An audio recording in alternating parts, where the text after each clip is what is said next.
Things are happening that haven't happened in our government for a long time.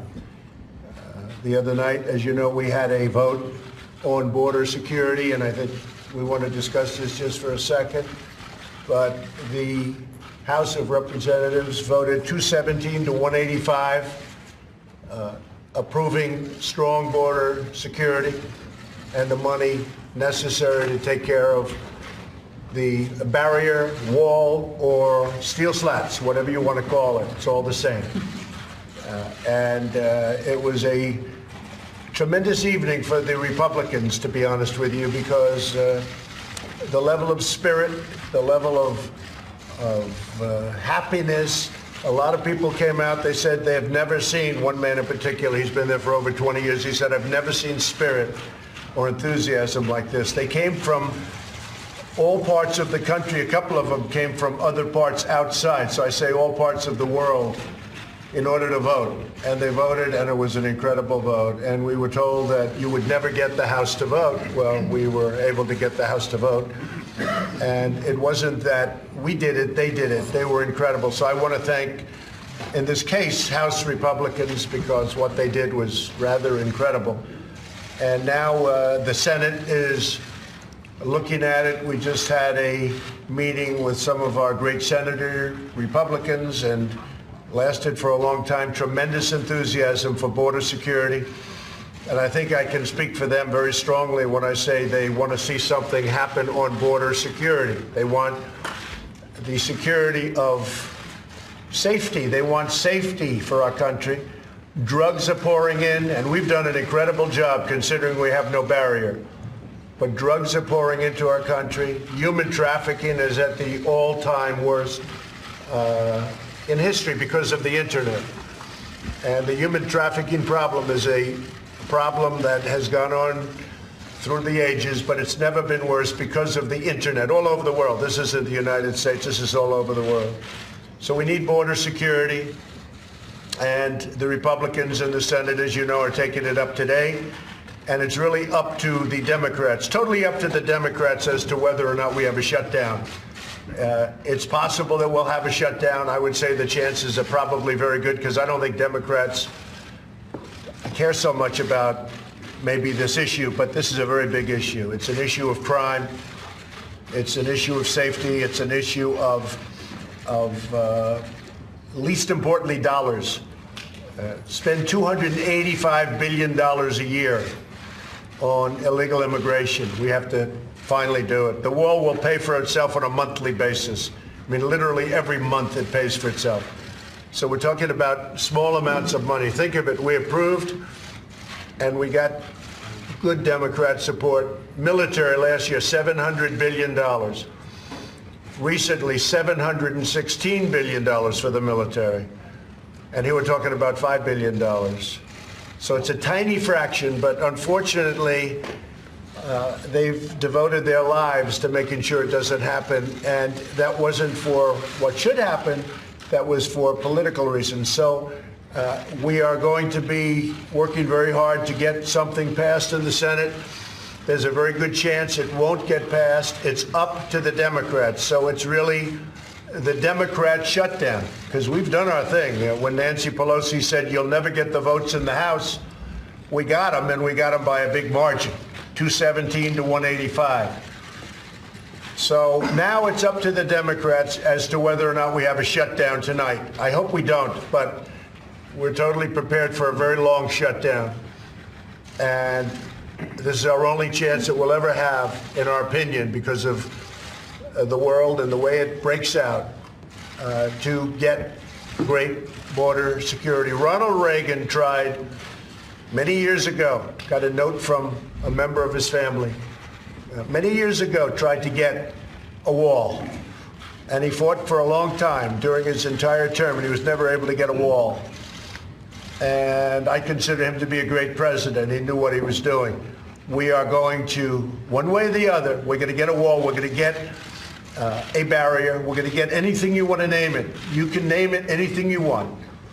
But we cannot let what's been going on in this country over the last 10 years, we just can't let it happen. Let's bring in Louisiana Louisiana Congressman Steve Scalise. I am not awake yet. House Majority Whip. Thank you very much for talking to us.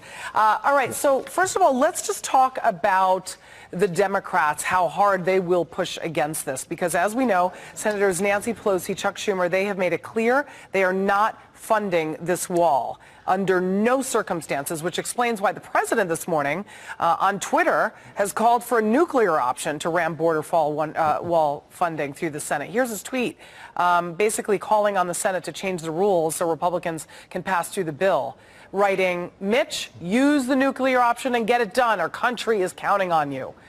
Is Mitch McConnell going to push this through?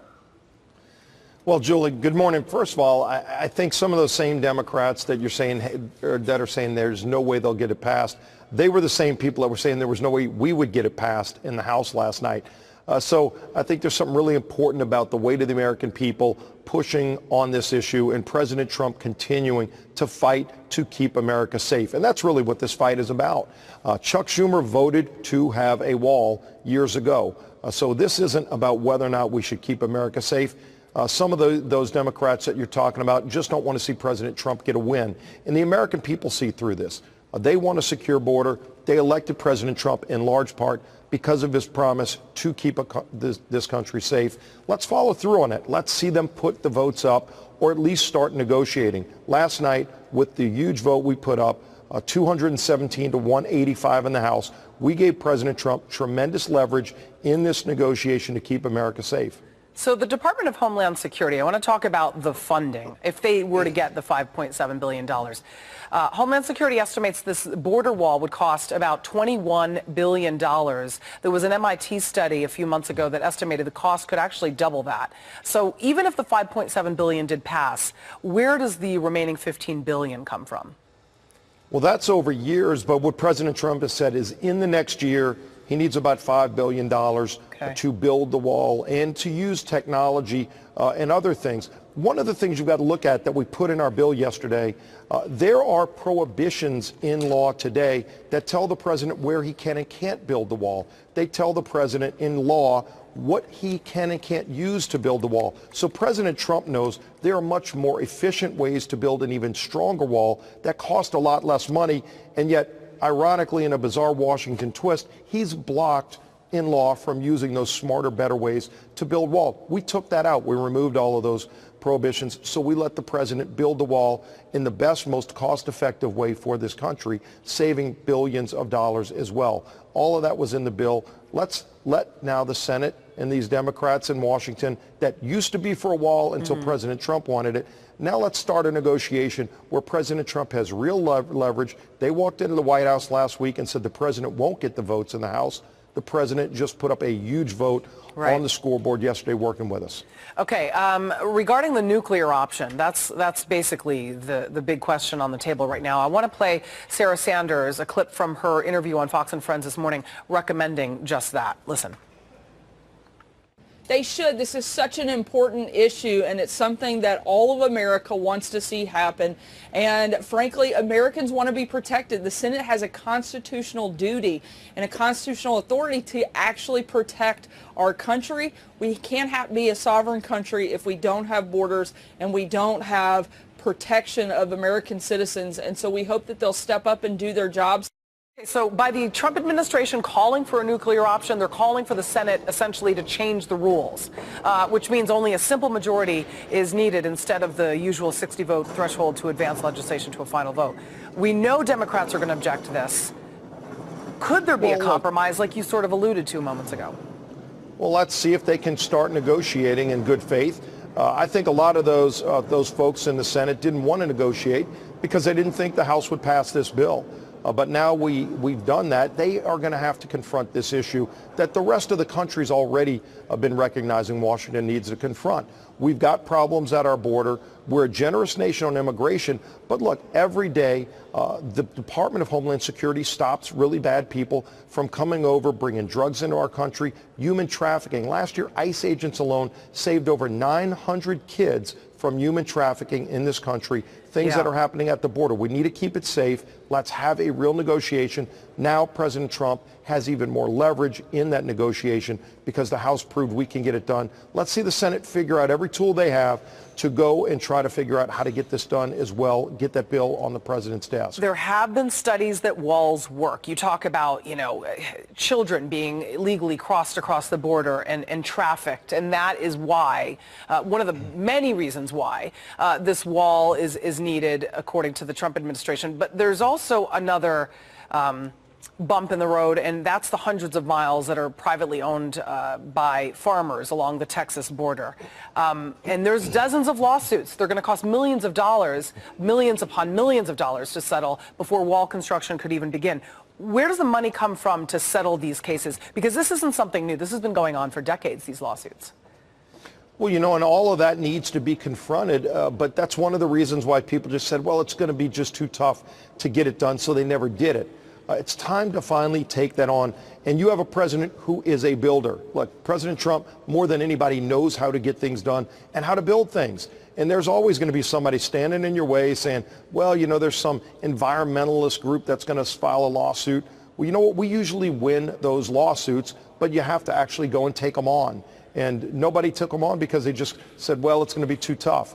We've got a tough president now who's saying, I'm going to stand up for this country and keeping America safe. And this is a fight worth having. Yeah. We need to have this fight for the future of our country. So the president says that the Democrats want to shut down. The Democrats say the president wants to shut down. A note to the Democrats that if a partial government shutdown happens, that's bad, right? Then you've got the potential of a presidential veto or the failure of the House and the Senate to pass the same bill would actually mean that hundreds of thousands, and this is something that's not being spoken about enough, hundreds of thousands of federal employees, including Border Patrol, FBI, DEA agents, and TSA officers, would have to continue to work over the Christmas holiday without pay, while hundreds of thousands of other federal workers would be furloughed. That is something the Democrats need to listen to. And that's going to be on their backs because, look, while the president has said he wants to get this done, the Democrats are more concerned about who gets blamed for it if it happens. They don't want to give the president a victory, but the president's fighting for America's national security and securing the border, something even people that have different feelings on immigration than President Trump, by and large, most of them think we ought to have a secure border and then have a legal way to come into this country. All right. And even President Trump has said there is a legal way to come here. Follow the law. Let's get back to rule of law. All right. Congressman Steve Scalise, thank you very much. Merry Christmas to you. Merry Christmas to you. And I don't know if you've ever heard the song by Ray Charles, I Love You in a Place Where There Is No Space or Time. Have you ever heard that? No, I haven't. Look for it. Michael Bublé did it too. It is how I feel about my wife. And the line, the main line in it is, I love you in a place where there is no space or time. That's eternity.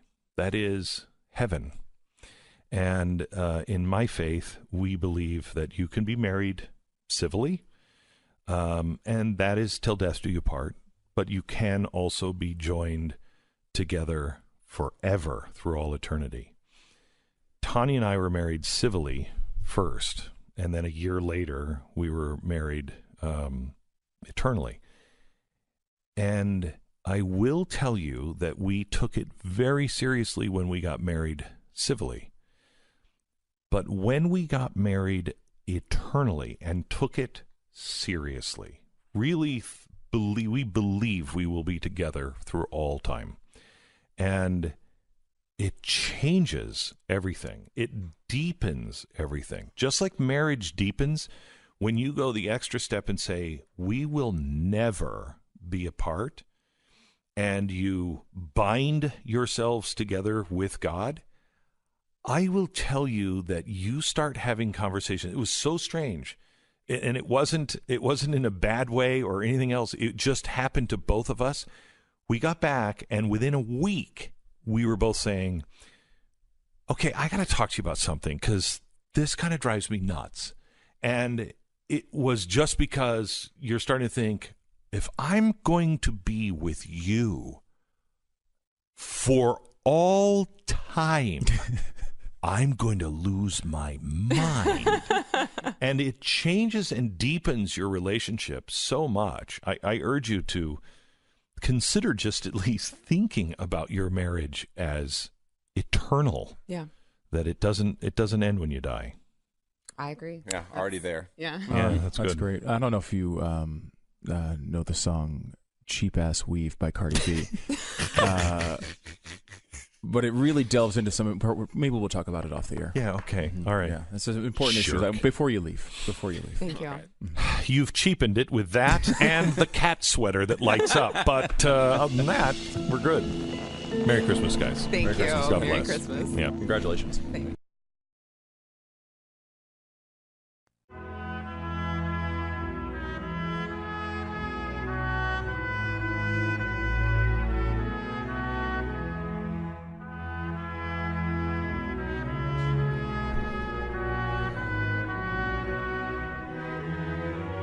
Welcome to the Glenn Beck program.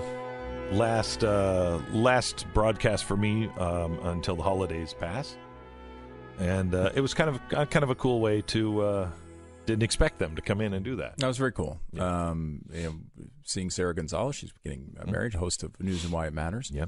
And I noticed, you always come up with these moments. Were you going for an on-air conversion to Mormonism there? Was that you just going for it? You just went right on the air, hoping they just switch I'm over? hoping there. I put some Mormon mojo on that thing, and even though I've signed it as a minister of the Church of But you lettered it in the Mormon language? Universal Life, Modesto, California. Right. So So Well, I was. I'm going to get him into the water.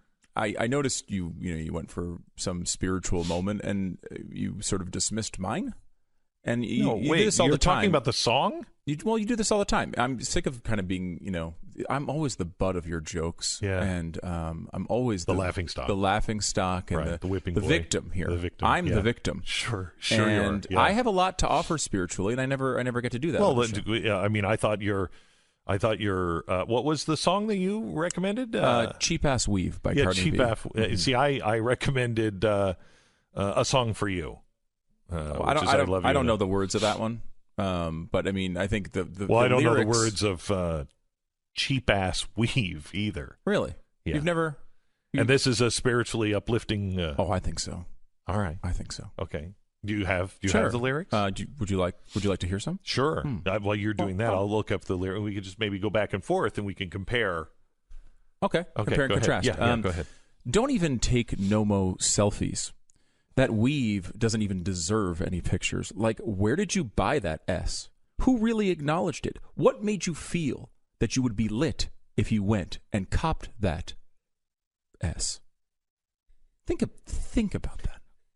Let it. Okay, let may I just marinate in compare that, and contrast America. here? Mine is, well, I've been a lot of places in my life and time. I've sung a lot of songs, and I've made some bad rhymes. I've acted my life out in stages with 10,000 people watching, but now we're alone, and I'm singing my song for you. I mean, that's not bad. That's not bad. What about this, though? They tell you look good? Wasn't you iffy? Oh, I know. They tell you get 2 bundles for $50. Girl, you ain't low. I know how this go. Cheap shoes is okay. Cheap dress is okay. But cheap weave is a no. And I know your image of me is what I hope to be,